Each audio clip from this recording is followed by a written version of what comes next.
Good afternoon, everybody, and welcome to PMI Live, Manufacturing versus Service Process Improvement. One size doesn't fit all. And I'm joined today by Damien Alvinson, and I'm Susanna Clark. If you haven't met me before, it's lovely to be here in place of Rich Seddon, who's on holiday this week.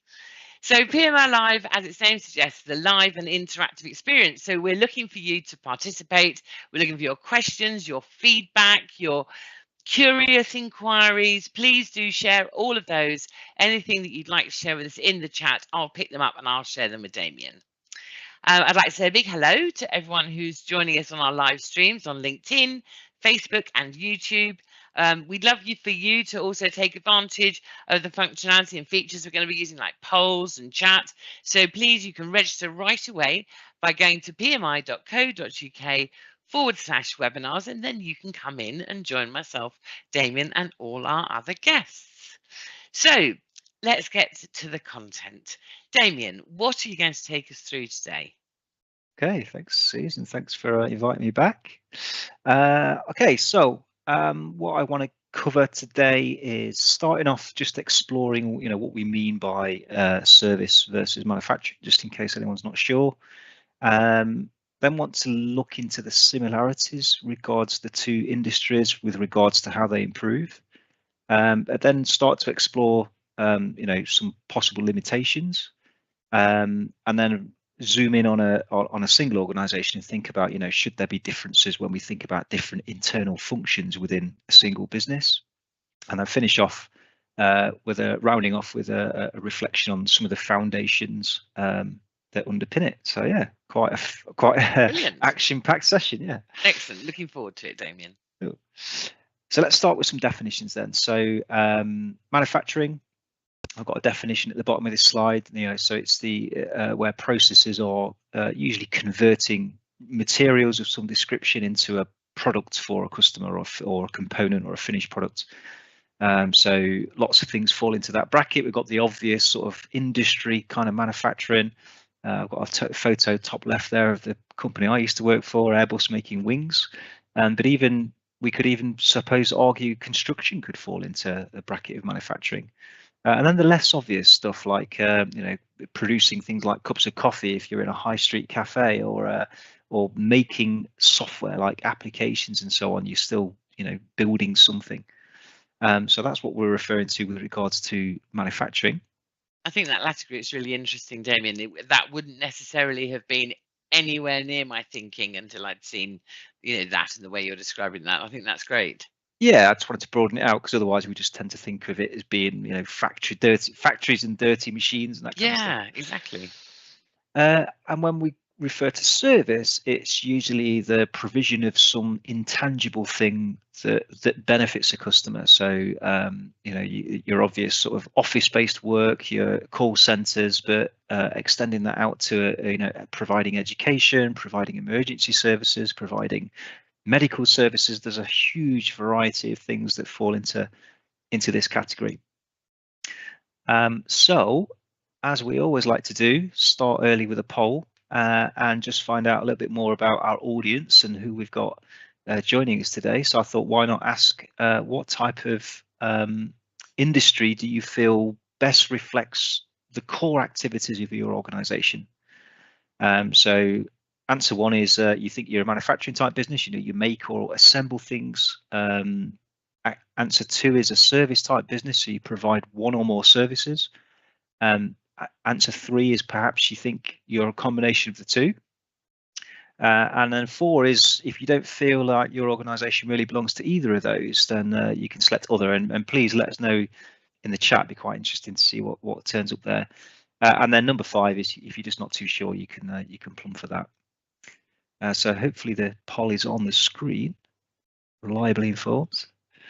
Yes, I think you can see the poll in the chat, actually. That's also where we can see the numbers going up and down as people are selecting their options.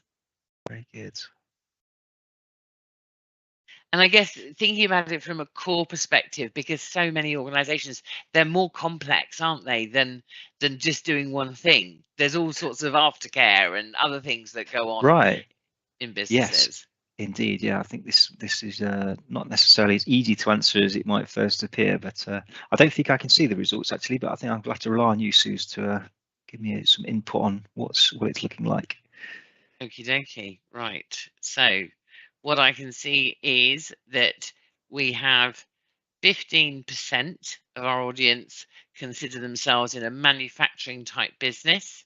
68% consider themselves in a service type business. Wow. 12% are in both manufacture and service combined. Nobody's in another business, so that's encouraging. Pretty always good. Although we do have 3% who are not quite sure. Okay, fine. All right. Excellent. All right. So majority is service-based organisations, which is fantastic. Okay, then I shall carry on. It's always good to know what audience we've got.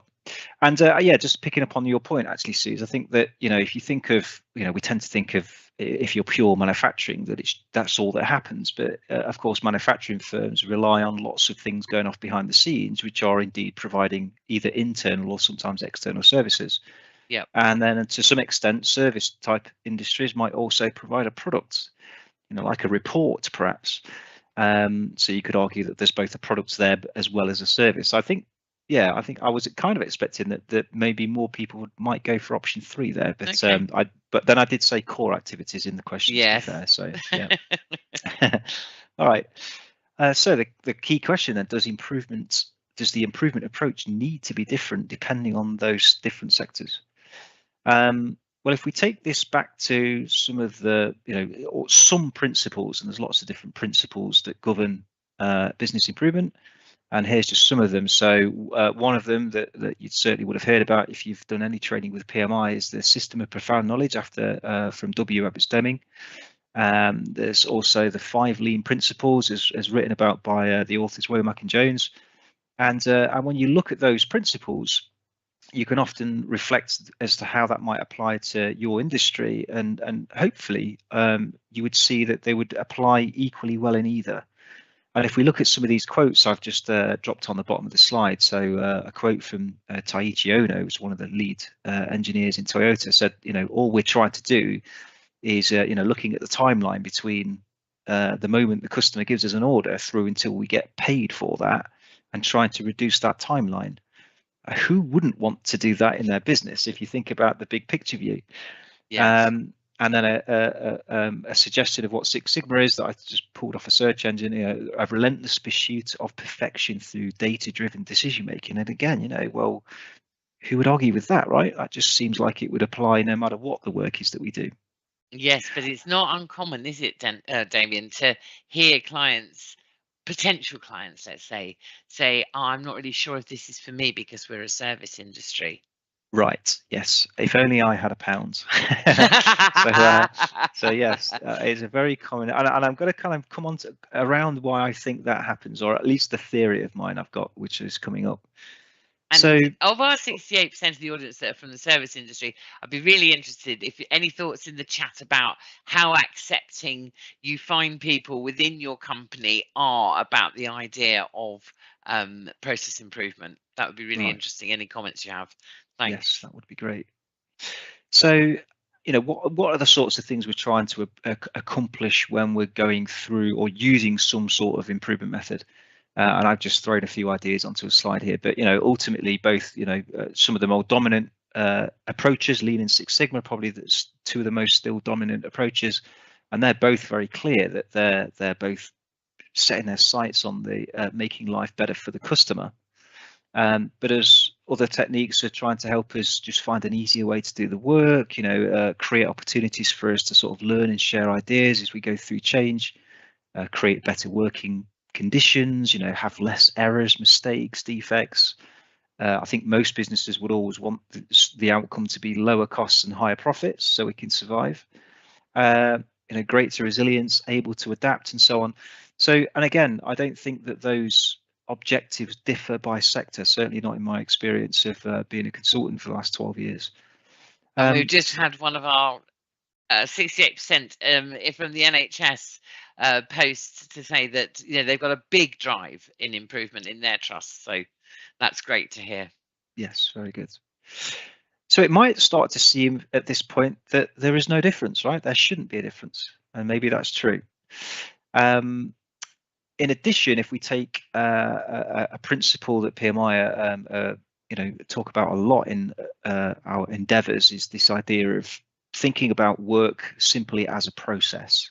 And I'll just very quickly do the theory on this. So, the work we do is usually the conversion of inputs into one or more outputs, and those outputs could be a physical product we've created or a service we're providing, or maybe a combination of two.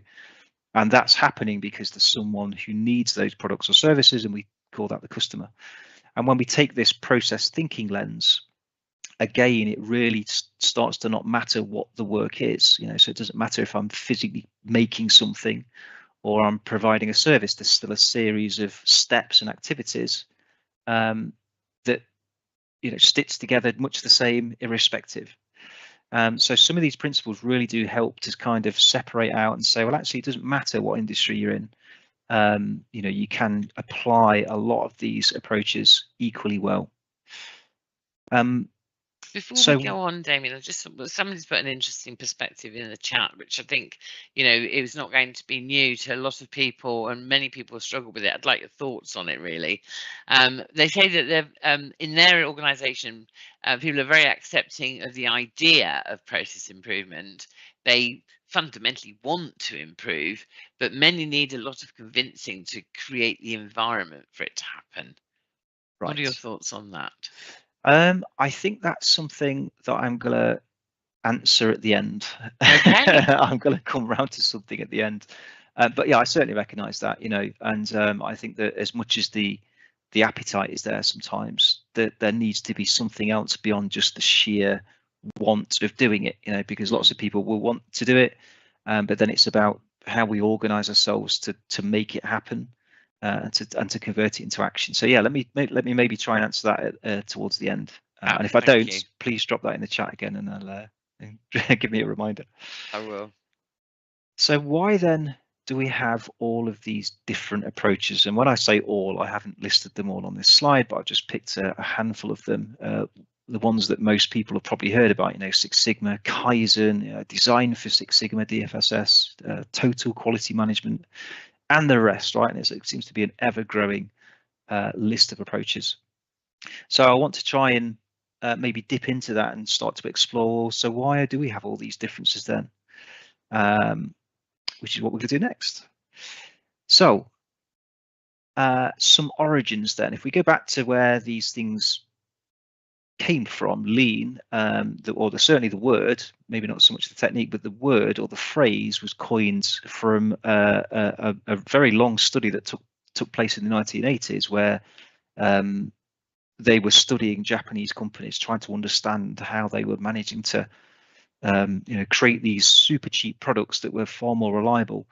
And so the phrase that was coined from those studies said that they're making their organizations lean. They're stripping out anything that doesn't add value to their customer. But of course, it originated in manufacturing. So is that why it kind of attracts that stigma of that's where it's only applicable? And Six Sigma is kind of the same. It originated in Motorola, which is an electronics manufacturer again. And they recognize the need for a different approach to how they improve quality. And then these days, a lot of people now are talking about agile, and there's lots of buzz around that. And that originated from developing software in much shorter lead times when compared to the sort of traditional product development cycle. So we kind of start to see that there's this putting these approaches into boxes. Lean and Six Sigma is often reserved to manufacturing.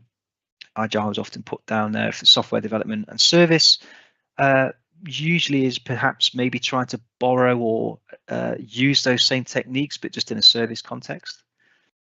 So I've got another poll for the audience, which is, should they be put in boxes or not? Just want to see where people's thinking is on this before I go any further with it. So that's the question. Should these improvement approaches be segregated by industry type? So answer 1 is yes, answer 2 is no, answer 3 is it depends, and we've given you the option just in case you're not too sure. So let's run that poll and see where people's thinking is at. It's a great question, isn't it? Because I guess that gets to the heart of, what we were talking about at the beginning about often service organisations aren't convinced yet that this could be for them. Yes, indeed. I can see the results now, so this is interesting. Excellent. So, okay, it looks like we've got a bit of a it's pretty It's even close. at the moment. It's close. Okay. Right, So looks like that's we've settled got down. last couple of responses coming in.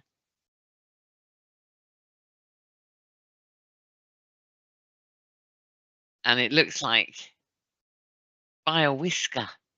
The answer is no, with 2% saying yes, 48% saying no, but 45% it depends, and a couple I'm not sure. Okay, all right. And I think I would certainly go along with the majority of the respondents there, certainly with the "it depends" statement. Okay, all right. So let's have a look into why I would say that. So if we go back and look at so despite the fact that those two approaches I've mentioned, originated in manufacturing, but where did that come from before manufacturing? Where did some of the more detailed tools and methods within those approaches originate from? So the story of Toyota, which then became Toyota years later, they started out life making power looms. So that was machinery that sort of created fabric. And they sort of stole the market by creating a machine that automatically stopped when there was a broken thread to prevent, producing defects. And that became a technique that the Japanese refer to as jidoka, which is still used in many companies today. Again, Taiichi Ono, the lead engineer from Toyota, allegedly visited supermarkets in the United States as part of the development of their production system, and was really intrigued about how back then, before we had barcodes and scanners, how they were using, tickets to monitor the consumption of their products on the shelves, and how that then enabled the supermarkets to control inventory levels, and that developed into what we now know as Kanban. Hospitals using bells to attract the attention of medical staff. So, and the concept being that when the alarm is sounded, the help comes to where the need is, and that's developed into Andon, this principle of stop, call, wait, which again is very heavily used in probably more so manufacturing. And then not many people know that a gentleman called Ronald Fisher did a very smart statistician, did a lot of work to try and optimize the yields of crops in agriculture, and he developed many techniques that you will now see used in the confines of Six Sigma. So things like ANOVA and the p-value and design of experiments can be traced back to his work. So the key point here is that things that were clearly nothing to do with manufacturing have found themselves into some of the improvement methods that now sometimes we want to put in a box and say is only fit for manufacturing, and that's probably not true. So the key thing, I think, when considering these, adopting approaches or using them is, firstly, as we've seen, from a core principles point of view, we should be clear on what they are for our business. And what manufacturing has done is it's used those core principles to then develop and hone these improvement tools and techniques, and they're still developing things even to this day. Service can equally well choose some core principles to govern the way it improves, but what it shouldn't do is just try to simply copy paste those tools into those environments. It is possible. Many of the techniques work perfectly well across the different industry types, but there are some limitations that I want to just take a sample of and talk about that can lead to issues or problems. So let's have a look at some of those. So I think the first one is, it's probably, for me at least, one of the starkest differences between manufacturing and service is how they have to handle demand from the customer. And there's three strategies that can be adopted to handle demand. The first one is we call output as stock. So very common in manufacturing type organizations. They make the product in advance, they hold the finished stock, and the quantity of finished stock acts as a buffer to absorb the variance in the different consumption of the customers, sort of leading to the instant fulfillment by customers. This is the supermarket example, isn't it? You go in there and there's plenty of stock there. You can just buy 10 whatevers or buy one. But it does come with its risks in terms of holding stock for too long or things becoming obsolete. In service, this is something that's not that possible. You can't provide a service before the demand is there. I used a daft example the other week with a colleague, said, you can't have a haircut before you've gotten to the hairdressers, right? It's impossible. They can't do it in advance. They can only deal with it as and when it's there. The other strategy is where we queue the inputs. So, we take orders from customers and we hold a repository of those.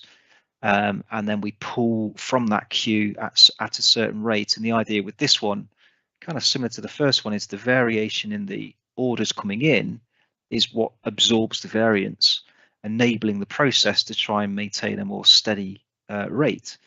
And again, this is very common in manufacturing. Most of us these days, if you were to go and buy a new sofa or a new car, you would certainly expect to wait a long time, perhaps, before that order is fulfilled.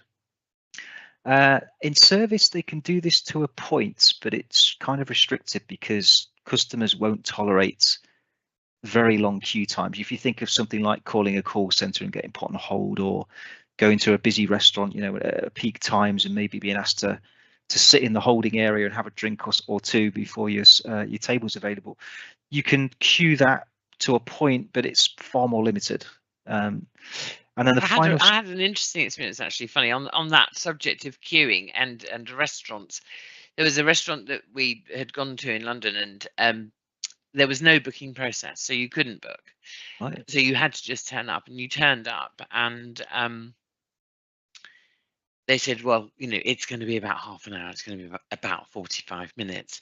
And so we went away and had a drink and came back, and they had also no waitlist system. So therefore we came back and still couldn't get a table. And that was really, the whole process was very irritating because the queue was just getting longer and longer. And Right. About 2 years later, we discovered we'd never gone back. Even though we liked the restaurant, we didn't go back. And we discovered that they'd created a new system, which was basically you went in and you said, I want to, you can't get one. And so they had a digital kind of tablet. They put your name on it. They took your phone number. They said, you go away, we'll give you a 5-minute warning. So you could go off and get a drink somewhere or do a bit of shopping or whatever you wanted to do. And then you got a text message to say that your table will be ready in 5 minutes. And I thought that was an interesting way of coping. But they had to do something because what they were doing was putting people off because, as you say, people don't want to queue forever. That's it, indeed. And then the final strategy is dealing with instant demand. So this could be, again, people arriving like that in situation, or phone calls and so on.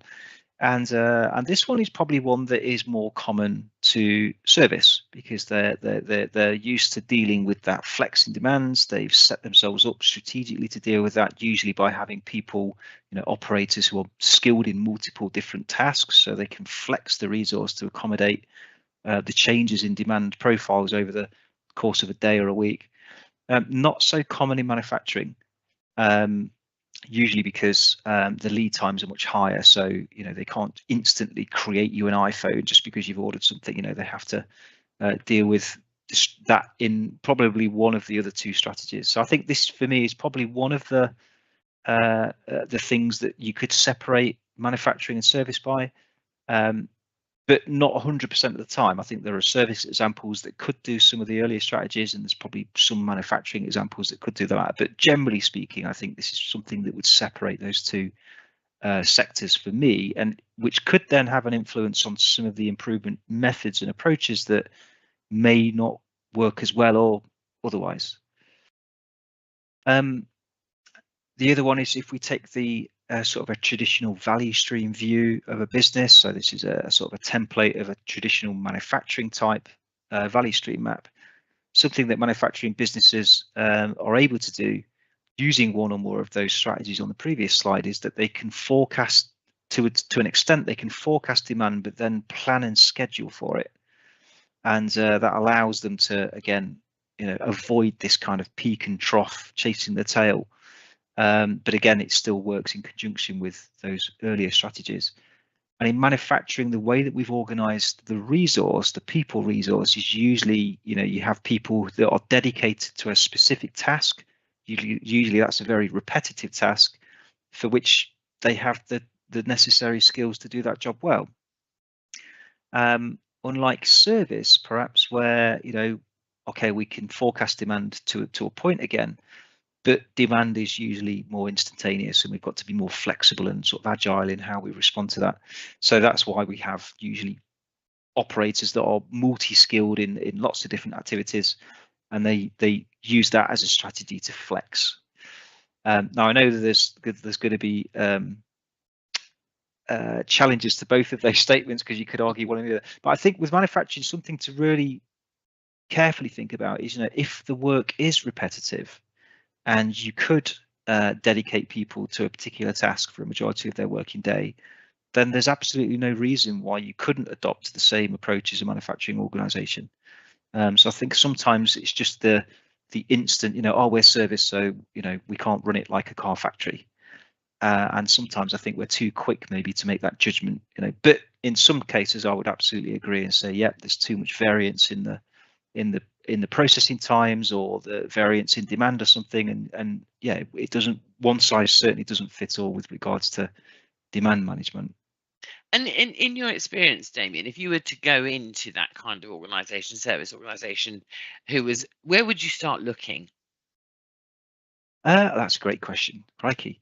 I know, and it's probably, well, it depends. It's a great consultant's answer, isn't it? But yeah. roughly.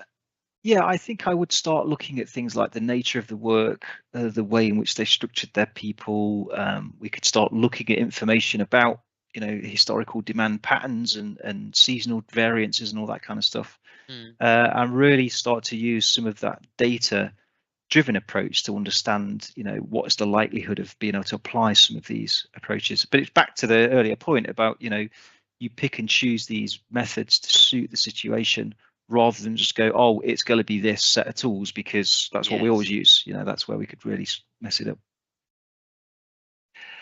And then, well, which leads me nicely into talking about tools. I took a very small sample here. I just randomly picked a few, just to illustrate the point. So control charts, we know and love those, and we've been celebrating the 100th year since the control chart was first published in May this year. They require 20 to 30 measurements as a minimum to start using them effectively. So they're not ideal in very slow moving processes. Now that doesn't really separate by industry type, because that could be slow moving in both manufacturing or service, but they have a limitation.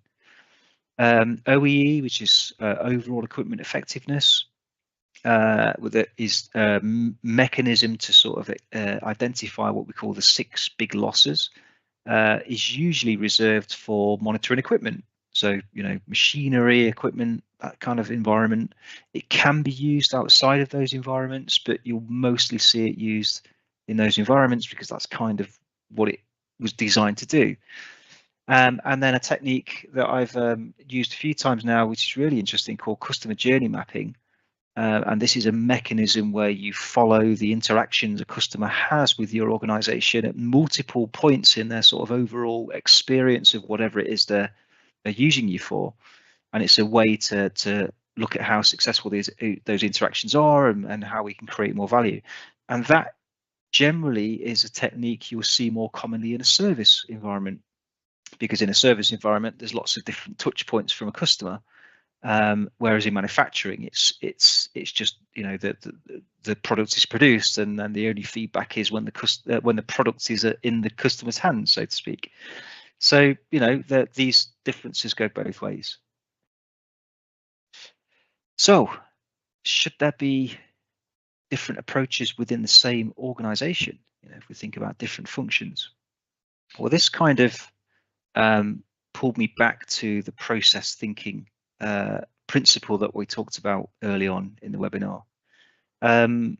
So traditionally, organizations were, very functionally orientated, and many still are.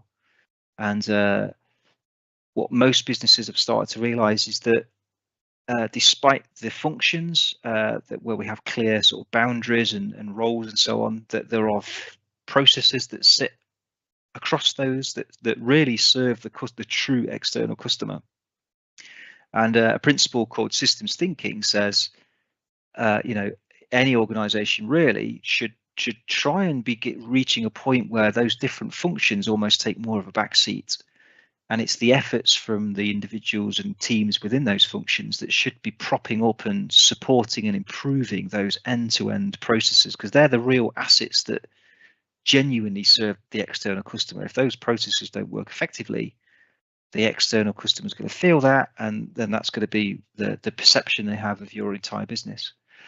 So when it comes, so much of that last graphic on this screen plays back into one of your earlier slides when you were talking about the collaborative working and teams of people being together and work, in order to sort difficulties out and learning and growing and satisfaction and so on, doesn't it? Absolutely. It is a very different way of approaching. Yes, I think if you stay too confined to your own function, it could make your view, perhaps too narrow, and that could lead to what we call sub-optimization. So, as I've drawn a conclusion there, I think from a process thinking point of view, those different functions need to collaborate in the interests of improving the process, whatever that entails, which does kind of give an allowance to say that different functions therefore could have different approaches. But the important point is that those, whether they're different approaches or not, they've got to be complementary towards driving towards the same overarching vision for that business or objective. So what we wouldn't suggest is wise would be to have, one department that's going whole hog with, I don't know, some sort of agile approach, and a different department going into the lean theory, and then those two departments causing some sort of conflict with one another in terms of those two interests, which then damages the ability of the process to deliver to the true customer. So I think I've been in situations where different functions have used different approaches, but in the interest of the same pursuit. So with my background being aerospace, we had quality functions who were very much looking down the sort of Six Sigma tools, doing quality improvements with an aim to reduce the defects we generated, which would enable us to speed up the rate at which we produced. Whereas the operational people were very much in the lean camp, looking for waste and optimizing that and taking out waste so we could speed up rates. So both came together really neatly to drive towards the same common goal. So what all improvement approaches require, and this is circling back to that question we had about, how do we, despite people's enthusiasm, how do we actually kind of get it going? And so I think this slide's really important. So the leadership team have obviously got a role to play in improving the business, and their core responsibilities from an improvement point of view is going to be to sort of set the direction. What is that overarching goal that we should all be pointing towards? And then no doubt provide the resources, so that, which includes the people, of course, selecting the right people to gain the right improvement skills in these various methodologies so that they can accomplish that aim. We also would expect that we have a population of people in the business that have the right skills to just manage the daily work. So not doing big, sophisticated improvements, but maybe constantly chipping away at the standard. How do we, next time we do something tomorrow, how do we make it slightly better than the previous day? That's what we would call continuous improvement. And then ideally, there should be somebody or some function in the organization that's coordinating all of the improvement effort. So you might call them an improvement leader, a program manager, or something along those lines. And their goal is to reinforce the previous point I'd made, which is about how do we get this all coordinated so that we don't end up with, particularly if we have got different approaches in different functions, how do we ensure that those things dovetail together and don't become in themselves a cause of inefficiency? And then, of course, you've got your improvement practitioners that might be trained in whatever skills are necessary to support that improvement program. But the key point on this is that those different groups of people should all collaborate and learn together in this pursuit of improvement. I think that's important. It's the leadership teams have got just as much to learn about what works and doesn't work as those that are maybe down there on the front line pushing and making this stuff happen. So to answer that question from before, I think that it's important to have the leadership buy-in and some coordination of these improvement efforts to instigate the right levels of action and people doing the right things. And it's buying and leadership oversight, isn't it? So the leadership needs to be aligned themselves so that they have oversight across the organization to ensure that they're working in harmony together. This is true, yeah, which could be really difficult in very large corporations because you can get central teams that might even be in a different country, and then you've got the functional stuff all mixed in there, and they might all be setting their own objectives as well, which might differ from others. And yeah, it can be quite difficult actually, I think, for some practitioners to wade through that. And but we certainly would always try and make a bid for the leadership team to help get that alignment and then support their improvement practitioners as best they can. And I think in a way you just asked a question that's in the chat, which is around, so do you advocate a top-down or bottom-up approach to this? I think there's pros and cons to both, and it would be great to sit here and say it should always be top down. I think that would probably be the ideal, but sometimes that's just not going to be possible. Sometimes the real senior leadership team just might be out of reach, and but that's not to say that a bottom-up approach can't also be successful if it's managed in the right way. I certainly, when I learnt the Six Sigma technique, I was one of only a handful of people in a very large business that were then expected to go out and practice it, and we did it successfully. But we didn't have that senior buy-in. They didn't even know what it was. So it was only when we could demonstrate some of the results we could achieve with it that we then stimulated that interest that said, hey, how did you do that? Can we do that again? Let's do that over here. So you can grow it organically like that too. But yes, I think it's and I've come across plenty of clients that have been both successful with both of those types of bottom up versus top down. And without doubt, it's always best to just do something. Yes. Yeah, indeed. Okay, so I must have gone through this pretty quick, Susan. I'm almost at the end. But so irrespective of the approach that you want to use, the improvement approach that is, and we saw some of these before, they're all contingent on these really key foundations. First one being standardization. I think we get a lot of organizations that really want to rush into the exciting stuff, the big changes and the huge cost savings and reductions in complaints and all these things that's probably been bothering them, which is understandable. But if we haven't got that sort of bedrock of standardization in place to start with, then all of those efforts can crumble away, and then it's going to often lead to organizations concluding that the approach doesn't work, lean's flawed, it doesn't work, or it doesn't work in this industry. And it's often not the approach that's flawed, it's the environment on which they try to apply it.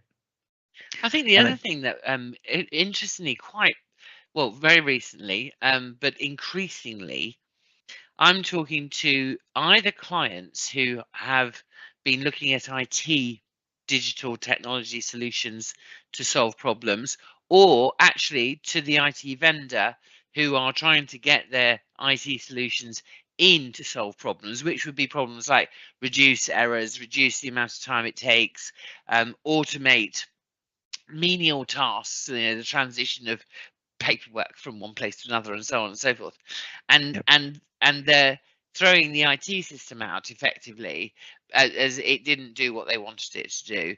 And the IT vendors are seeing more and more that it's actually process standardization, or the lack of it, that is the failure of the IT system.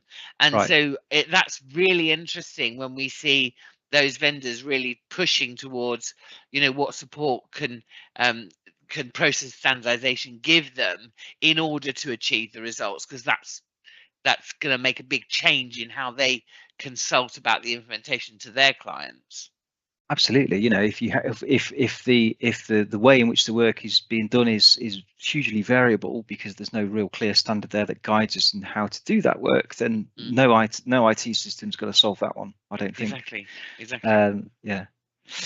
And then the other underpinning foundation is the idea of process management, or developing a management system, which again links back to that earlier question. So what's the whole management team going to do to enable these approaches to be effective? And that covers everything from having the right sorts of measures and metrics and the right data coming in, to having the right response to when things do go wrong, because you will get failures, and how that's handled, and also supporting the idea of that culture, creating that learning environment for people to feel that they've got the both the confidence and the permission even to go out there and try things out and test things and experiment, which is where the true learning is going to happen. So a lot of, I think, especially in the lean, you see a lot of it dedicated to things like visual management and huddle board reviews and having the right metrics, and all of that is important stuff. But again, I think it leads us back to one of the earlier comments, is you must adapt that stuff to suit your specific organizational requirements.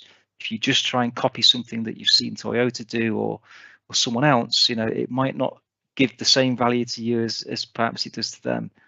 And I think there's a lot of learning and practice that sits behind those methods that can, it's not as simple as just sticking a few charts on the wall and going, we've now got visual management. There's a lot more depth to it than that. If only it were that easy, right? It'd make my job a lot more simpler. Yeah. So I think that's an important reminder for anyone. Doesn't matter what approach you use, it's going to be contingent on a good management system, which might even be part of adopting a new approach and then having that standardization slab there too. And it's about, I mean, in one of your previous slides, you were talking about, having expert practitioners.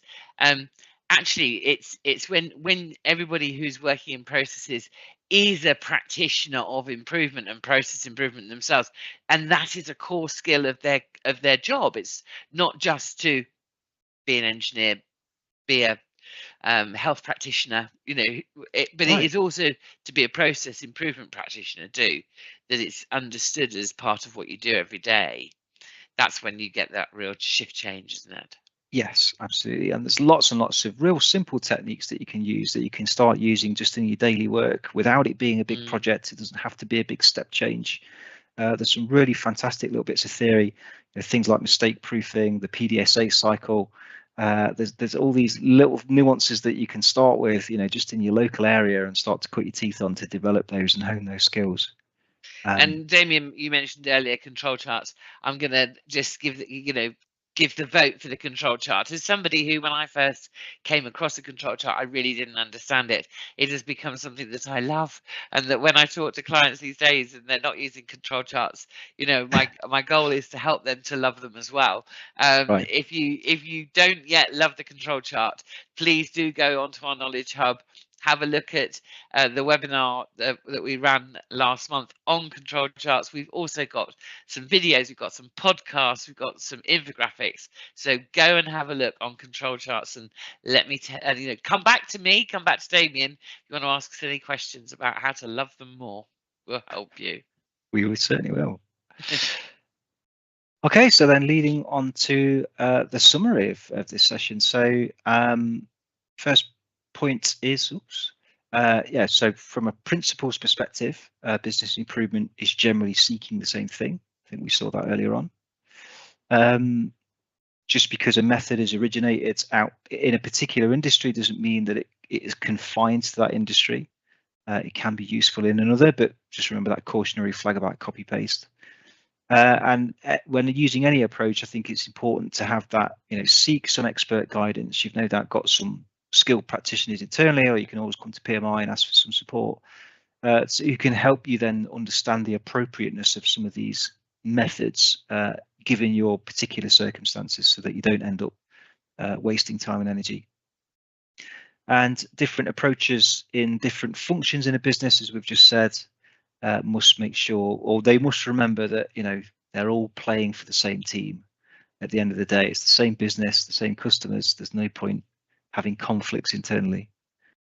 And the final point, as we've covered, whatever improvement approach you're going to use, just remember it's going to require an effective management system to make it successful. Before you go on, Damien, and finally, I've got a couple of questions from our audience. Okay, I thought there'd be some. The first is, how would you deal with people in organizations which either compete with different methods or insist on a certain method being the only right one? Yeah, that's tricky, isn't it? That is quite tricky. I think there's something in there that you'd certainly have to go and study the two. It'd be interesting to find out how you got to that point, rather than because otherwise it kind of becomes like, it's like an arm wrestle, isn't it? Right. And but how did we end up in that situation in the first place? Could it be that the leadership hasn't provided that direction, and therefore people have been left to their own devices? But if we were to explore them, I mean, it could be the case, let's say, that both approaches could do equally well, which then is going to conclude onto us deciding to choose one or the other over the other, perhaps, or allowing both to continue in their own confines, but so long as the second to last point says here, so long as it's enabling the real business processes to provide better to the customers. Yeah, and removing that need for competition by ensuring both is understood as to the value it brings in its own place. Yeah, I mean, when I first learned Six Sigma, I was in a business that was very grounded in lean, and that was the certainly the more dominant approach that the business wanted to go forward with. And I do remember people having these kind of arguments with each other, like, "Oh, lean's better than Six Sigma." No, it isn't. Six Sigma's better than lean. And it was just these really kind of fruitless debates that never really went anywhere. And it was so nice years later to, especially when I joined PMI, to see that we just frame it as Lean Six Sigma. It would just say it's one in the same thing. They've got differences in there. There's got different approaches and tools within them, but there's far more overlap between them than there is differences. They're very complementary approaches to one another, and so I think it's better to learn and practice both than to isolate yourself to just one as if that's more dominant than the other. But if that situation that who's written that question thinks that one of those approaches doesn't actually fit the situation, and therefore that's the discussion that should be had, then there needs to be some assessment of what those two approaches are, and then the applicability of them. So if whoever's written that, if they do want an offline conversation about that in a bit more depth, I'm more than happy to pick that up with them. Thanks, Damon. And the other is an observation. I think it's something that you're going to support. I think we've done a video on this, Damon, which is 5S for file and folder tidying. It's a very good technique that you can translate from manufacturing to service. I think you're a big fan of that too. Absolutely, yeah. I think we have done a webinar on. Yes, in fact, I think it was me actually that did one on 5S, one of the early ones. Yeah, no, absolutely. I think 5S is a classic example, isn't it? We tend to think it applies to factories and warehouses and physical environments where we've got stuff. But of course, if you're service-based, most of your life is spent working in what I know. I'm doing this with my hands. I'm pointing at my laptop, right? You spend most of your life working in a virtual environment with data and information and files and folders and so on. And you can apply 5S exactly the same there. I think the person who's written that says you could also do it to the physical folders and stuff in the office too. But certainly the digital environment can benefit just as well from 5S. In terms, because the key point is you're minimizing the time it takes people to find the things they need to do their job, and minimizing motion waste. So it's different, but still can be used. So I think that's a great illustration of you can take something that's in one industry and move it into another, but then you still might need to adapt it. There's many other examples I could share, but I'd start to become a bit boring, I think, if I did that. We'll let's schedule a podcast, Damien. We'll talk about it on there. Cool. Okay. So over to yourself, Suze, I think. Well, thank you very much, Damien, and thank you everybody for participating. Love getting your questions and your observations. It's really helpful, and it's great to hear that we're all thinking fairly along the same lines. If you haven't already registered for our Goals to Results conference, please do. And if you haven't seen our posts on LinkedIn, please follow us, because we've announced our keynote speaker, Charlie Unwin. So Charlie is a performance psychologist. So he's going to be delivering the keynote speech at Goals to Results on the 25th of September. He's worked with an array of different clients, including Olympic champions, special forces soldiers, surgeons, musicians, fighter pilots, senior executives. So his talk is going to be on elevating business through people, the psychology of high performance. And that promises to be a great keynote speech, not to miss. I really hope you can join us at Goals to Results. Any questions about that, do get in touch with myself or Damien. Love to talk to you about that. And while I talk about Damien, we've also announced this week the first of our 9 workshops that are going to be available in Goals to Results, which Damien is leading, called Transforming KPIs into Action, Driving Behaviours for Business Success. So looking forward to working with you on that, Damien. That'd be great. Thank you. Next month, PMI Live is going to be on Reinvigorate Your Strategy. As ever, it will be the last Friday of the month, which is the 26th of July, and it will be at 1500 UK time. That's available for registration now. You can scan the QR code or go to pmi.co.uk/webinars and register. And also, just a quick reminder, we've released a number of different episodes of Leading for Business Excellence and Uncommon Sense this month. They're all available on our Knowledge Hub or on our website. You can go to the specific pages. The interview with Laura McLaren from Tesco is fantastic. Lots to learn from that. So please do take a look at that. And finally, before I say enjoy your weekend, everybody, just wanted to say that we will be sending you a Voice to Customer survey. So please do send us your feedback. We read every one, we share with each other, and we also pick up any thoughts you have on new episodes or new ideas for contents and new episodes. So that brings us to the end of PMI Live. On behalf of PMI, Damien, myself, and all our team, I'd like to say thank you very much for joining us today. Have a wonderful weekend, and we look forward to seeing you at next month's PMI Live.